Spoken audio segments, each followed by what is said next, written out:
Hello and welcome to this video on circular motion. Specifically, we're going to be talking about fields and universal gravitation today. A long time ago, when we first started the force unit, we broke forces into two categories: contact forces and field forces.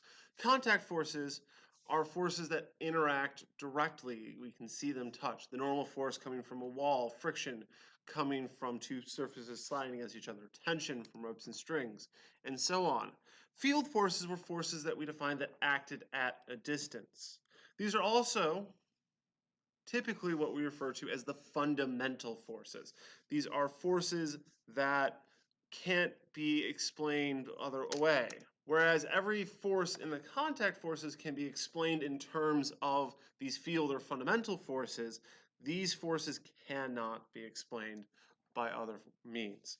For instance, the normal force is due to the repulsion of electrons at the surfaces of two objects pushing against each other. In essence, the normal force is an expression that we can see of the electric force. Now, these fundamental forces are typically thought of as four forces because the electric force and the magnetic force actually act as a single force, the electromagnetic force.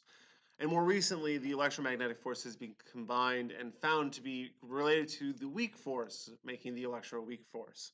However, for the purposes of this class and most common computations, we treat them as separate forces because the equations by which they behave at this level are easier to handle as individual forces as opposed to a single unified force.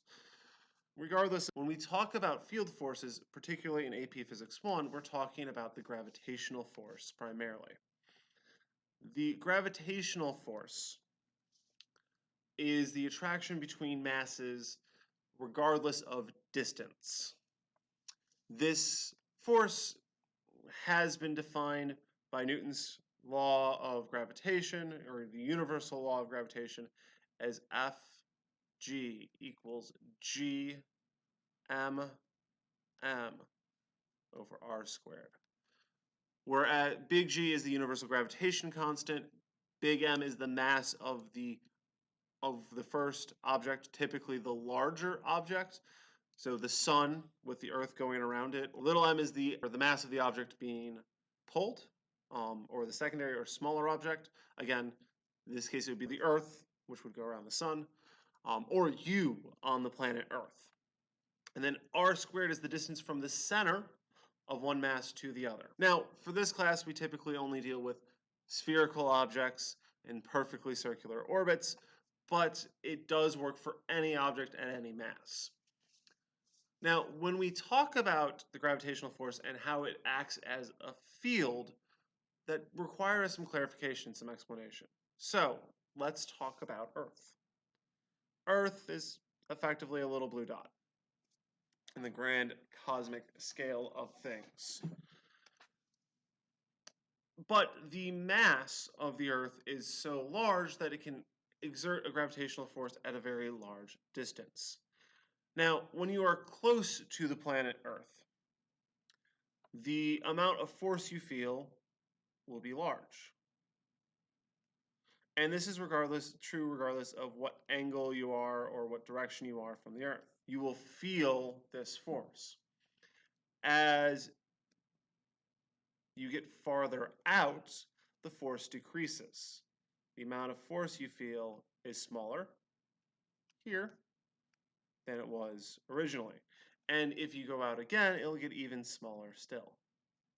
The amount of force you feel at any given point can be calculated, can be found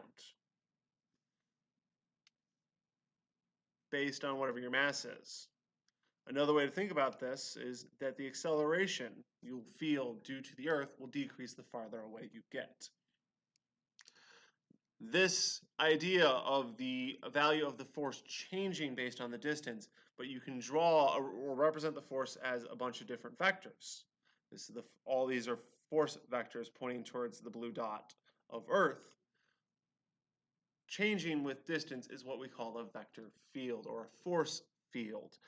It represents how the force changes with distance, at least factorially. Now, this is a 2D representation of a 3D phenomenon, because if you were out from the screen from the blue dot or into the screen from the blue dot, you'd still be pulled in, but I can only draw in 2 dimensions. And it goes in all directions though. Over here, down here, up here even. I've just drawn a couple of the potential field vectors. But gravity extends in all directions. It works in all directions. And all these field forces will work in all directions. The electromagnetic force, the weak force, the strong force. But for the scope of this class, the purpose of the class, we'll focus largely on gravitational force. We'll talk about electromagnetic very briefly, but not at great length. With that said, this almost contradicts with what we understand of force gravity, because previously we were told that force gravity is mg, where g is the acceleration due to gravity on the planet and m is your mass. But these aren't completely unrectifiable. If we take a look at Earth, Earth has a mass of 5.972 times 10 to the 24th kilograms and a radius, on average, of 6,378,000 meters. Let's see what happens if we set up our sum of all forces. So let's pick an object in free fall, not touching the ground, just in Earth's gravitational field. What are the forces acting on it? Well, if it's in free fall, not touching anything else, the only force acting on it is gravity. So my sum of all forces in this case equals my mass times acceleration equals force gravity. But instead of using m times g, let's use the big force gravity equation, the universal gravity equation. So in other words, my sum of all forces equals my mass times acceleration equals big G, big M, little m over r squared.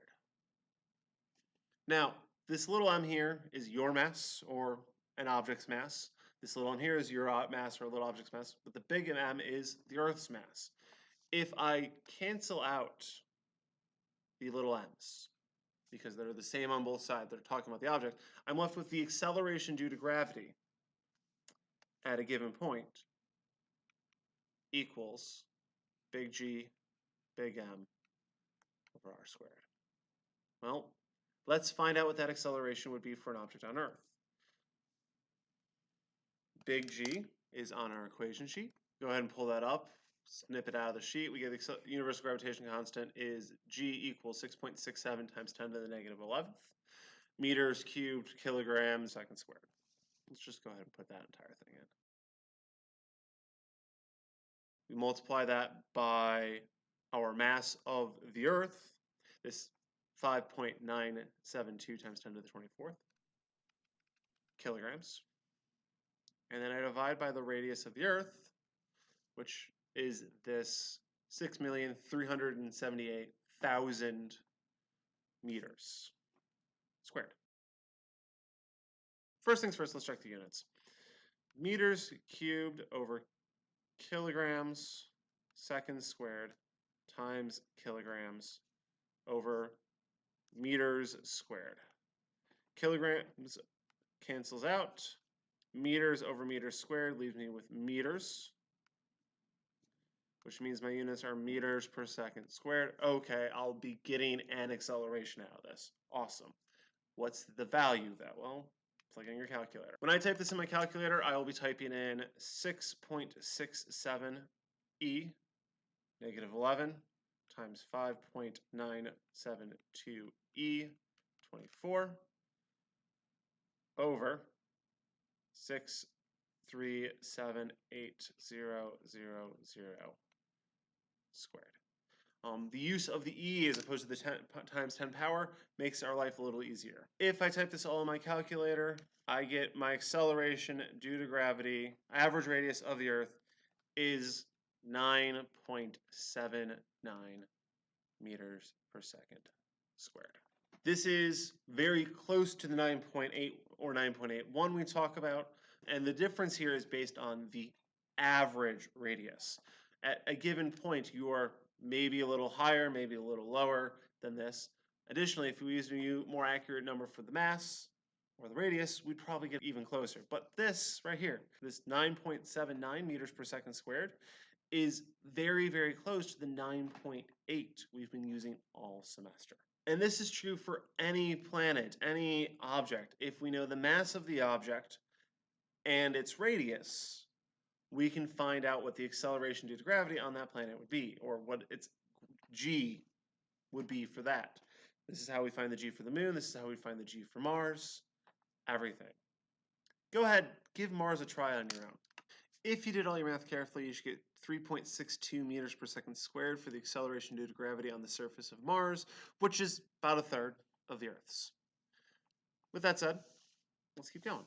Because not only can we talk about acceleration due to gravity on a planet's surface, we can also talk about circular motion of planets going around the sun, or in our case, the moon going around the Earth.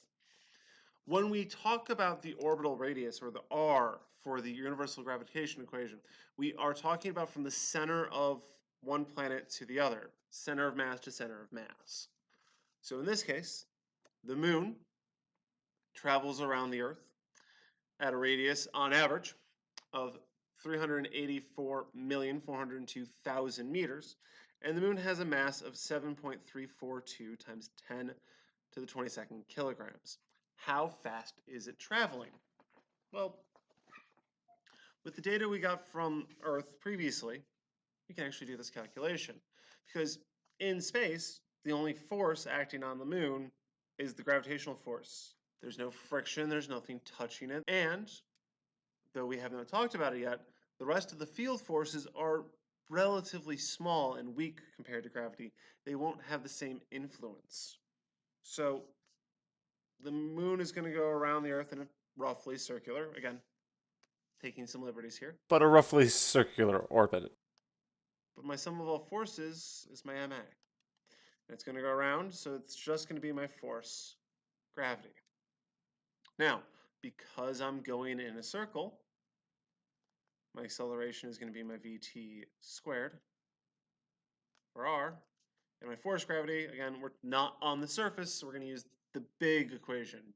G, big M, little m, over r squared. Let's find out how fast the moon's going. We know the mass of the moon, though it's on both sides, so we don't actually need it. We know the radius, the orbital radius, distance from the center of the Earth to the center of the moon. That's right here. We know the mass of the Earth, and we know big G. So let's find out how fast the moon's going. So VT squared is what we're solving for, the VT, not the square, just the VT.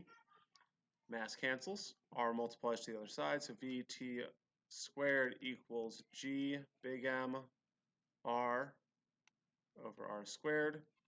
R over R squared simplifies to over R. VT equals G, big M, over R. Well, plug that in your calculator. 6.67 times 10 to the negative 11th. In case you forgot, that's right here. Let's just copy that over really quick.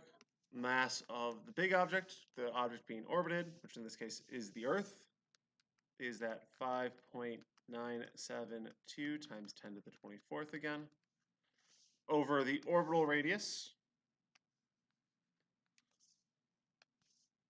of 384,402,00, and then we take the square root. Go ahead and plug that all in your calculator. Get 1,017.96 meters per second, or if you move your decimal, 1.01796 kilometers per second. And there you have it. We can even go a step farther, though. If we remember that Vt is 2 pi r over big T, where big T is the period or the amount of time it takes to complete one full cycle or orbit of the Earth, we can find out how long this orbit is. T equals 2 pi r over Vt, which is, in this case, 2 times pi times orbital radius, 402,000 over the 101.7.96, and we get 2372660.006 seconds, which, if we go to Google or if we do some unit conversion, is 27.46 days, which is about the length of a lunar month. Awesome. Cool. We can do these calculations. We can talk about orbits using the circular motion we had in the universal gravitation. We can even replicate some old experiments. For instance, how do we know the mass of the planets? We can't get a scale. None of us have been to Jupiter. Well, if we can find the orbital radius, which we can do via sizing techniques and reference points that are a bit beyond the scope of this class, but we can. And we can measure the orbital period based on watching it, and if it's here, goes around the planet and comes back here, how long does that take? We can find the mass of a planet. That's actually how we know the mass of every planet, based on looking at the time it takes for one of the moons or something orbiting it to go around it. For instance, Jupiter's moon Europa, when it was spotted by Galileo Galilei back in the 17th century, he noticed that it would go around every 7.1546 days. He was a little less accurate. We've gotten more precise as time went on. Using this information and the radius, which we have derived since, you can find the mass of Jupiter. So, starting from the sum of all forces equals ma, which in this case is force gravity, go through, find the mass of Jupiter. As a hint, You won't need the mass of Europa because, like here, the mass of the moon, or the mass of Europa in this case, cancels out. As a heads up, you will need to translate this period into seconds to make this work. Go ahead, give it a try, check back when you're done.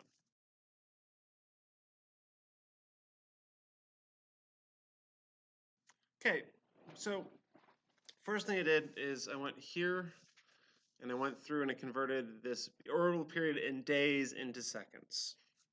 Then I set up my sum of all forces. I substituted the circular motion acceleration or centripetal acceleration in for the A, and I substituted in the gmmr squared in for fg. I solved for big M. I got this expression m vt squared r over big G. So all I need was my vt, which I could solve right here. 2 pi r over t is this value here. I could just plug this in here and be happy and done. I decided to go the extra mile. I plugged in the VT expression as opposed to the number into here for VT and simplified it down to this expression here, which gives me a mass of 1.8997 times 10 to the 27th, which opposed to Google's 1.898 times 10 to the 27th. The reason for the discrepancy here is the fact of eccentricity. Again, eccentricity is a measure of how close to a perfect circle. Europa is very close to being a perfect circle. Europa's eccentricity is 0.0094, almost a perfect circle, but not quite. This also doesn't account for the fact that there are other moons. Jupiter has something like 72 moons, which would all pull and affect the orbit of Europa very slightly and change this number. You need to factor for every moon moving to get a more accurate number, but as an approximation or as a quick calculation with a lot of assumptions that we've made, we are very close. We're on the right order of magnitude times 10 to the 27th, and it's not till we get to the third decimal that we're off. On the scale we're dealing with, this is a very accurate measurement. Anyways, thanks for watching. Have a good one.